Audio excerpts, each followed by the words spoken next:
Bonjour à toutes, dans cette vidéo je vous montre comment on fait le Italian Castro.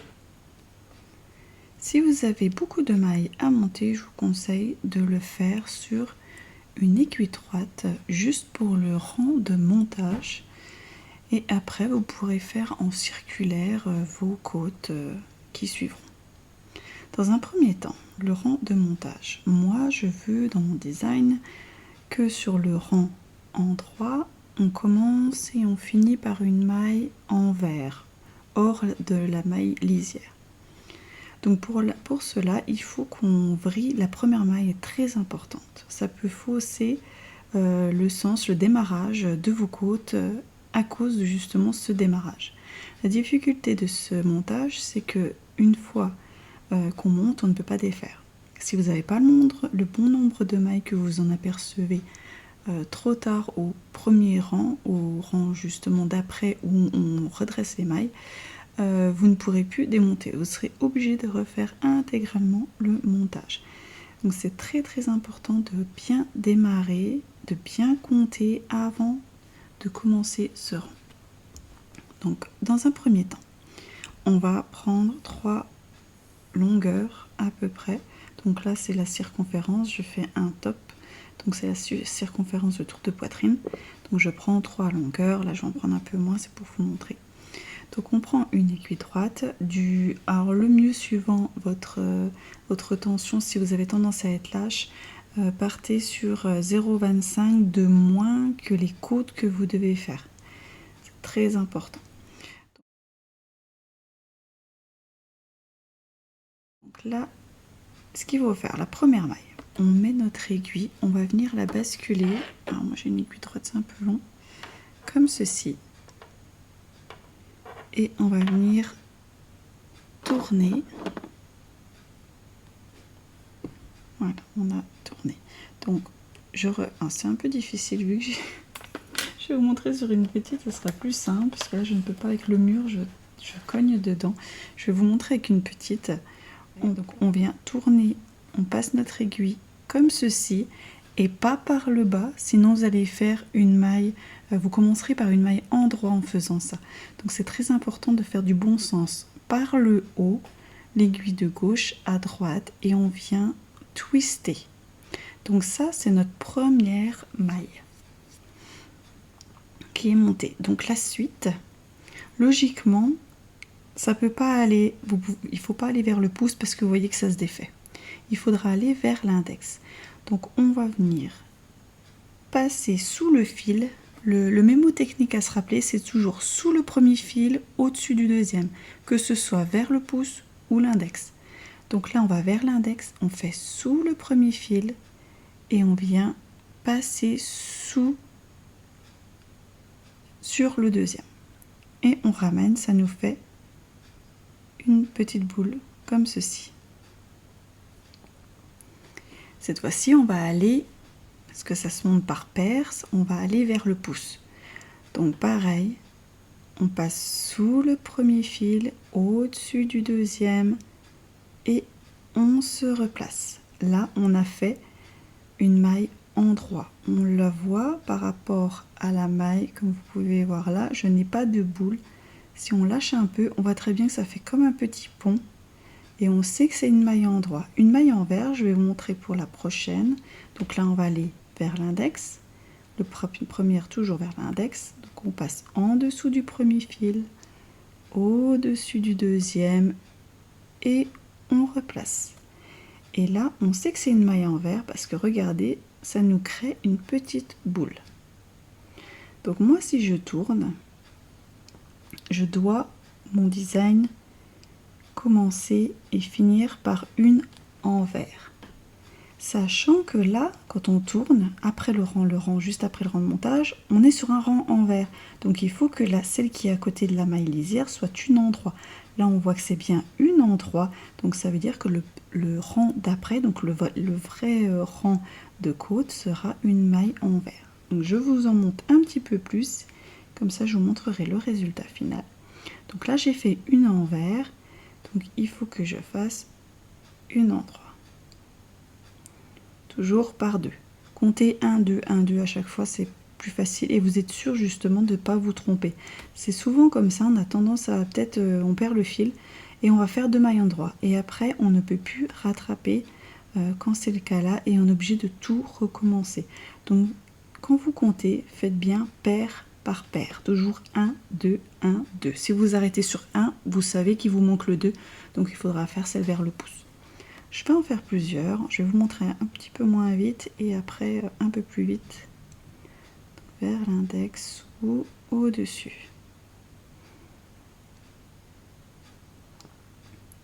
En dessous, au-dessus. En dessous, au-dessus. Index en dessous, au-dessus. Vous voyez, ça va très très vite. Une fois qu'on a chopé le coup, hop, ça va très très vite. Donc toujours par paire, donc je finis par le pouce. Alors pour la dernière, une fois que vous avez fait vos paires, vous allez faire tout simplement comme un long tel caston. Donc on passe par le pouce, on vient repasser par là et on repasse à travers la boucle. Et on bloque. Ça nous ferme notre rang. Pour la suite, là on est sur un rang où on va redresser. Je reprends une autre petite aiguille.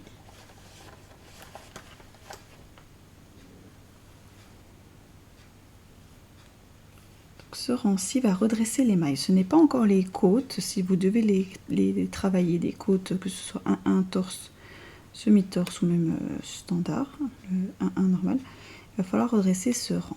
Donc pour savoir comment tricoter ces mailles, vous allez me dire, ben c'est tout simple. On va tout simplement regarder s'il y a la boule ou s'il n'y a pas la boule. S'il y a la boule, on la tricote envers, et s'il n'y a pas la boule, ça veut dire qu'on a un petit pont, comme je vous ai montré précédemment. Donc ça veut dire que c'est une maille endroit, et celle-ci, vous allez voir qu'elle est torse, donc on va la redresser en la tricotant par le brin arrière en faisant une maille endroit.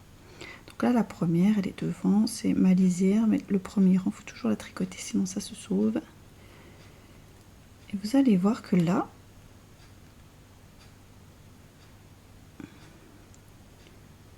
j'ai pas fait comme il faut, j'ai une maille envers. Ah si, c'est bon. Donc j'ai une maille envers. Et là, j'ai une maille endroit. Vous voyez, on le voit par ce petit pont là, ça fait comme une barre et un petit pont. Donc là, on va aller la tricoter par le brin arrière. Donc on pique là et on tricote par le brin arrière. Et là, j'ai redressé ma maille endroit. Là, j'ai un bourrelet devant, c'est une maille envers. Là, j'ai mon petit pont avec ma barre, une endroit, une envers, le petit pont, je vous montre. On voit très bien la différence. Hein. Là, quand c'est une maille envers, vous voyez, ça fait pas de pont, ça fait tout simplement une petite boule. Donc, on vient la tricoter à l'envers. Donc, on continue.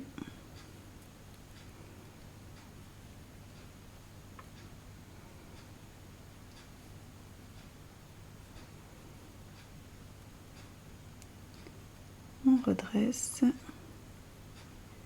jusqu'à la fin du rang. Donc il va falloir faire très attention quand vous allez tricoter ce premier rang, de surtout pas être vrillé. Avant de commencer, redressez bien toutes vos mailles sur l'aiguille droite. C'est pour ça que c'est plus simple d'ailleurs sur l'aiguille droite. On voit tout de suite si c'est vrillé car la circulaire nous tortillonne déjà pas mal. Donc voilà le rang de préparation et à partir de là on va pouvoir commencer nos torses. Donc on est sur l'endroit du travail. Vous voyez que notre première elle est bien envers comme on voulait avoir pour commencer. Donc l'endroit du travail envers. Moi j'ai juste une maille de moins, j'aurais dû faire une, là j'aurais dû faire, j'ai pas dû faire en paire. Oui c'est ça, il faudrait faire une maille de plus, mais je commence bien parce que je voulais. Je voulais une maille envers, donc je commence par une maille envers.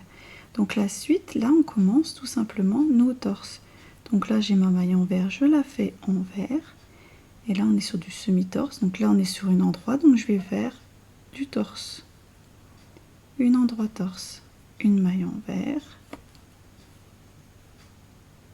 une endroit torse, une envers, une endroit torse. Je vous ferai 2-3 rangs, comme ça vous verrez tout de suite le rendu où je monterai directement sur mon top ce que ça vous donne en fait ce montage et pourquoi il est très important de bien le commencer, de bien le tricoter dans le bon sens.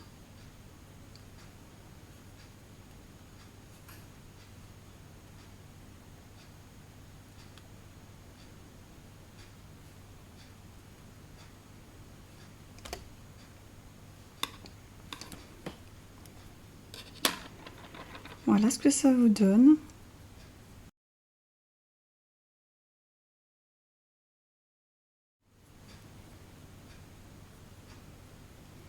On a nos mailles envers qui sont là et on a d'autres petites jointures. On a en fait à l'inverse du l'Italian band off. C'est le même résultat sauf que là on fait le montage et non le rabat.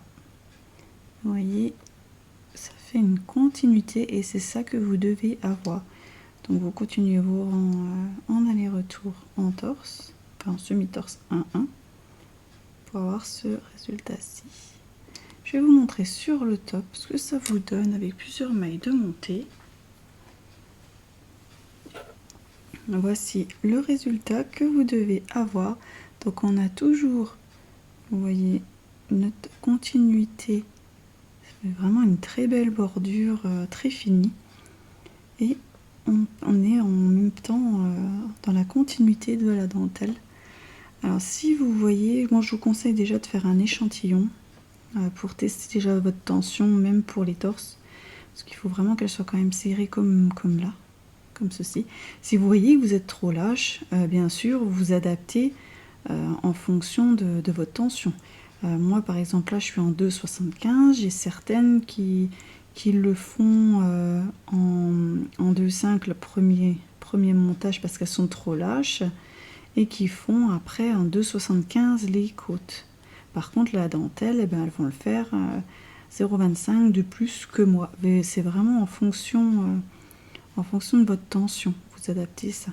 Le but est de ne pas faire trop petit parce que sinon vous allez avoir un rétrécissement. Mais au pire, vous pouvez au niveau du blocage, vous pourrez l'adapter au niveau du blocage et faire en sorte qu'elle ne bouge plus. Vous voyez, vous avez même de tirer dessus, vous aurez quand même une super élasticité.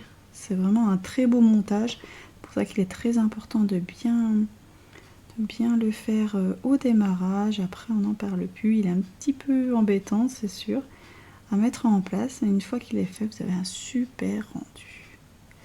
Voilà, j'espère que cette vidéo vous a bien servi. Je vous souhaite un bon tricot.